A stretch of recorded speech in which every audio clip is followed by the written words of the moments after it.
First of all, I think that it is very appropriate that we should be looking on at the U.S. situation and considering what the implications are, what the lessons are for ourselves, and making the comparison between our two democracies. I think that's a very enlightened and proactive approach.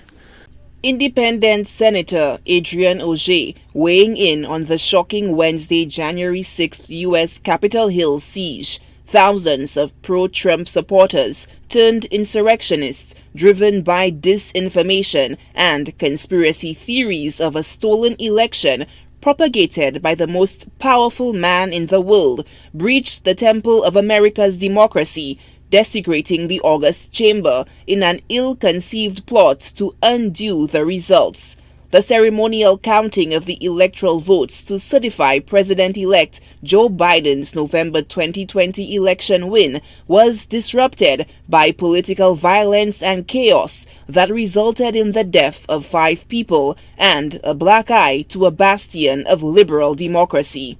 Dr. Augier warns that the lessons of the lawlessness that befell an over 200-year-old democratic republic on Wednesday, with its strong constitution and robust independent institutions and law enforcement agencies, should be very instructive. He believes that this should serve as a prime example to Saint Lucia of the importance of good governance prevailing over partisan politics and tribalism.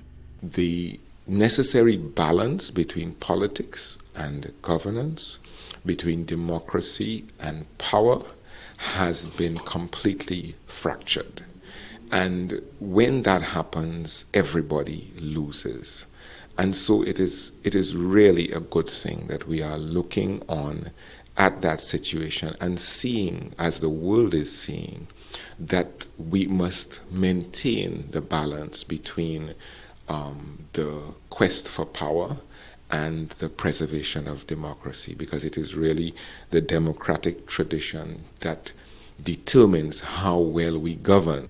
The senator drew parallels with current events in Saint Lucia, in particular the October 1st, 2020 Senate sitting, which was mired in controversy, with some questioning the constitutionality of the proceedings, given the debate over whether there was a proper quorum. For Augier, the threat to democracy need not be overtly violent, but can be just as dangerous in more subtle and insidious forms.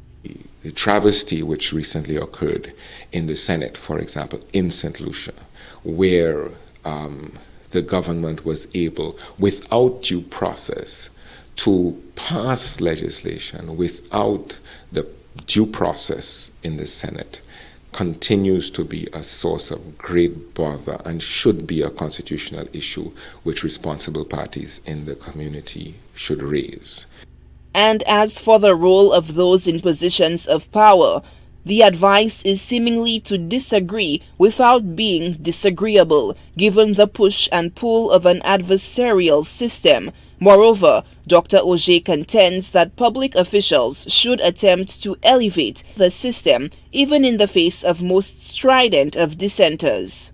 The role of the people who govern must be to raise the bar. It cannot be to go down into the muck of the worst of human nature, because that is irresponsible, number one, and secondly, because it does nothing for anybody in the long run. And if government is really of the people, by the people, and for the people, and that is what the tenets of democracy are, then we have to be playing our part as leaders to raise the nature and the circumstance of our people. The takeaways from the recent siege on Capitol Hill, as noted by Dr. Augier, are for leaders to avoid exploitation of people to maintain personal political power. Solange Alfred, HTS News Force.